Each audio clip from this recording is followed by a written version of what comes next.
Modi retire అవ్వబోతున్నారా? ఇప్పుడు India కూటమి చేస్తున్న ఈ కామెంట్లు దేశవ్యాప్తంగా చర్చనీయాంశంగా మారాయి. ముఖ్యంగా కేజ్రీవాల్ చేసిన ఈ వ్యాఖ్యలపైన పెద్ద దుమారమే చెలరేగుతోందని చెప్పవచ్చు.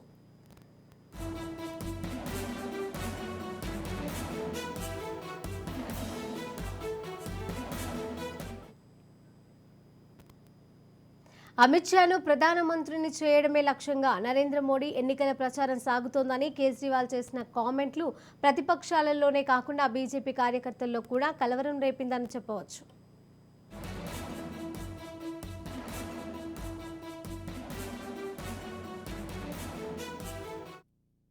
చుట్టూ 75 సంవత్సరాల రాజకీయం నడుస్తుంది. అంటే బీజేపీలో వాళ్ళు రాసుకున్న దాని ప్రకారం 75 సంవత్సరాలు నిండిన తర్వాత కీలకమైనటువంటి పదవుల్లో ఎవరు కూడా ఉండకూడదన్నారు. గతంలో అద్వానీ కానీ ఉమాభారతి కానీ ఆ టైంలో కూడా వాళ్ళని పక్కన పెట్టడానికి కూడా కారణం వయోభారం ఎక్కువైపోయింది. అంటే 75 సంవత్సరాలు దాటిన తర్వాత శారీరకంగా మానసికంగా కూడా వాళ్ళు రాజకీయాలు చేయడానికి సన్నద్ధంగా ఉండరు. కాబట్టి వాళ్ళను పక్కన పెట్టి యువతరం అనేది ముందుకు వెళ్ళాలనేటువంటి ఆలోచనతో బీజేపీ రాసుకున్నటువంటి విషయం. దీనిలో చాలా కీలకంగా వ్యవహరించిన వారే మోదీ, అమిత్ షా. అయితే ఇప్పుడు ఏదైతే వాళ్ళు అనుకున్నారో ఇప్పుడు అదే వాళ్ళ మెడకు చుట్టుకున్నటువంటి పరిస్థితి. ఎందుకంటే మరొక సంవత్సర కాలం అయితే మోదీకి సంబంధించి 75 సంవత్సరాలు వచ్చేస్తాయి. అంటే 75 సంవత్సరాలు నిండిన తర్వాత ఎవరు కూడా రాజకీయంలో కీలక పదవిలోనే ఉండకూడదు అన్నారు. అలాంటప్పుడు ప్రధానమంత్రి హోదాలో మోదీ ఎలా ఉంటాడు? కాబట్టి మోదీ ఈసారి ప్రధానమంత్రిగా ఉండడు. ఆ ప్లేస్లోకి అమిత్ షా వస్తాడు. ఇదిగో ఈ చిచ్చుని కేజ్రీవాల్ ఎప్పుడైతే అక్కడ ఉన్నటువంటి జైలు నుంచి విడుదలైన తర్వాత ఎత్తుకున్నటువంటి గలం ఇది.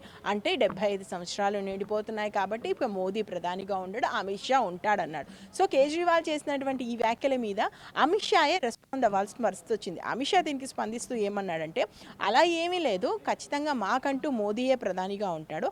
అతను ఎంతకాలమైనా సరే తను రాజకీయాల్లో ఉండాలి అనుకున్నప్పుడు ఖచ్చితంగా ఈసారి ప్రధానమంత్రిగా మోదీ ఉంటాడు. నేను ఉండేటువంటి అవకాశం లేదు, నేను కాదు ఇంకెవరం కూడా ఆ అర్హత మాకు లేదు, ఖచ్చితంగా మా నాయకుడు మోదీ. ఎందుకంటే ఇప్పుడు దేశ రాజకీయాల విషయానికి వచ్చిన ప్రపంచవ్యాప్తంగా మన దేశం ఉన్న పరిస్థితిని పెట్టిన ఒక గట్టి నాయకుడు, దూరదృష్టి ఉన్నటువంటి నాయకుడు కావాలి. ఆ నాయకుడు మాకు ఖచ్చితంగా మోదీయే మా ప్రధానిగా ఉంటాడు అనేది అమిత్ షా వాయిస్.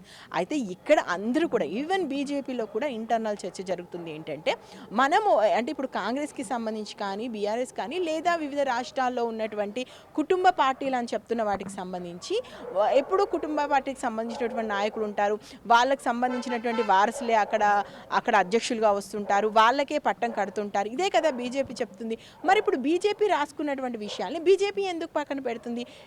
ఇది అనుకుంది బీజేపీ కదా. 75 సంవత్సరాలు నిండిన తర్వాత ఏదైనా కీలకమైనటువంటి పదవిలో ఉండకూడదు అని బీజేపీ అనుకున్నప్పుడు దానికి మోదీ ఎందుకు అతీతుడయ్యాడు? మోదీ ఎందుకు ఆ స్పెషల్ పవర్?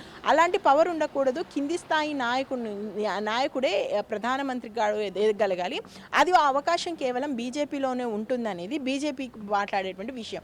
అంటే ఇక్కడ కింది స్థాయి నుంచి నాయకుడు ఎదగలుగుతాడు, నాయకుడు అనేవాడు పార్టీ నుంచి పుట్టుకొస్తాడు అని.